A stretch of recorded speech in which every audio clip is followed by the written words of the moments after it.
విశాఖ ఉక్కు కర్మాగారంలో కాంట్రాక్ట్ కార్మికుల తొలగింపును నిరసిస్తూ కొత్త గాజువాక నుంచి కూర్మన్నపాలెం దీక్షా శిబిరం వరకు కార్మికులు పెద్ద ఎత్తున పాదయాత్ర నిర్వహించారు.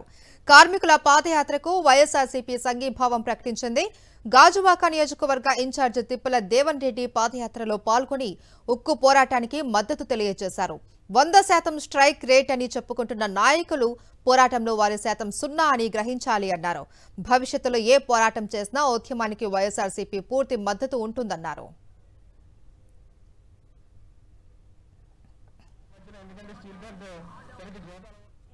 కాంట్రాక్ట్ కార్మికుల తొలగింపు అంశాన్ని నిరసిస్తూ పెద్ద ఎత్తున కొత్త గాజువాక నుంచి కూర్మన్నపాలెం దీక్షా శిబిరం వరకు కాంట్రాక్ట్ కార్మికులతో పాటు ఉక్కు పోరాట కమిటీ ఆధ్వర్యంలో పాదయాత్ర నిర్వహిస్తూ ఉన్నారు. పెద్ద ఎత్తున కార్మికులంతా తరలి వచ్చారు. వైఎస్ఆర్ కాంగ్రెస్ పార్టీ కూడా సంఘీభావాన్ని తెలియజేసింది. ప్రస్తుతం గాజువాక నియోజకవర్గ ఇన్ఛార్జ్ తిప్పల దేవన్ రెడ్డి ఉన్నారు, మాట్లాడదాం.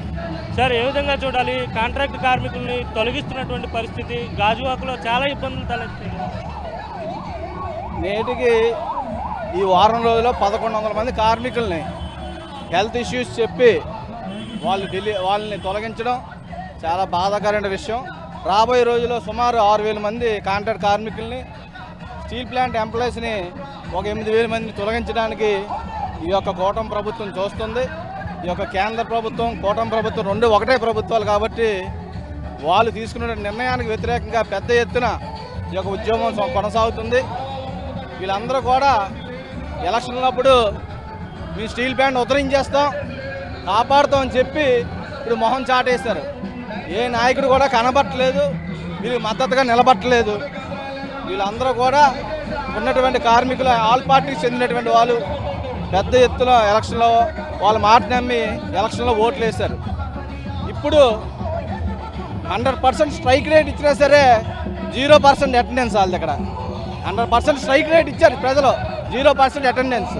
ఈ పోరాటంలో ఎక్కడా కనబడకుండా వాళ్ళు కేవలం వాళ్ళు స్వార్థం చూసుకున్నారు. వాళ్ళు హ్యాపీగా తిరుగుతున్నారు తప్ప ఈ కార్మికులు ఎలాగపోతే మనకే ఇది ఎలాగా ప్రైవేట్ పరం అయిపోయింది. డైరెక్ట్ చంద్రబాబు నాయుడు గారే ఇదేమో చారిటీయా 1000 కోట్లు తెచ్చి ఇచ్చామన్నాడు. 1000 కోట్లు ఎవరికి ఇచ్చారు? వాళ్ళు ప్రైవేట్ పరం చేయడం కోసం బ్యాంకులకు అప్పులు తీర్చి ప్రైవేట్ వ్యక్తులకి న్యాయం జరిగేలాగా ఈ కార్యక్రమాలు చేస్తున్నారు తప్ప ఆ 1000 కోట్లు ఈ కార్మికులకు కానీ ఎంప్లాయీస్ కానీ ఇవ్వలేదు. బయట ప్రజల దగ్గర స్టీల్ ప్లాంట్ ఎంప్లాయీస్ని, ఈ కార్మికుల్ని బ్యాడ్ చేసే విధంగా వాళ్ళు ఇన్ని 1000 కోట్లు ఇచ్చామని పబ్లిసిటీ పేపర్లు వేసుకోవడం తప్ప వీళ్ళెవరికి చిల్లి గవ్వ కూడా రాలేదు. 4-5 నెలలు జీతాలు 20% 30% ఇచ్చి ఇంకా బోలె మంది జీతాలు అవ్వాలి, వాళ్ళకి ఇవ్వలేదు. కార్మికుల్ని కాంట్రాక్ట్ కార్మికులు తొలగించడం, భయపెట్టి స్టీల్ ప్లాంట్ ఎంప్లాయీస్ని వీఆర్ ఇవ్వడం, ఏదైనా ధర్నాలు చేస్తే నోటీసులు ఇవ్వడం, ఎక్కువ మాట్లాడితే 10 తెట్టేసని అనడం, ఇటువంటివన్నీ కూడా జరుగుతున్నాయి. దీని మీద రాబోయే రోజుల్లో తీవ్రమైనటువంటి ఉద్యమం జరుగుతుంది. మొత్తం మీద కాంట్రాక్ట్ కార్మికుల తొలగింపు అంశాన్ని వైఎస్ఆర్ కాంగ్రెస్ పార్టీ తీవ్రంగా వ్యతిరేకిస్తుంది. పూర్తిగా కార్మికులకు సంపూర్ణ మద్దతు ఉంటుంది. ఏ పోరాటం చేసినా వైఎస్ఆర్ కాంగ్రెస్ పార్టీ అండగా ఉంటుందని గాజువాక నియోజకవర్గ ఇన్ఛార్జ్ తిప్పల దేవన్ రెడ్డి స్పష్టం చేస్తున్నారు. విడుదల శంకర్తో కలిసి అనిల్, సాక్షి టీవీ, విశాఖ.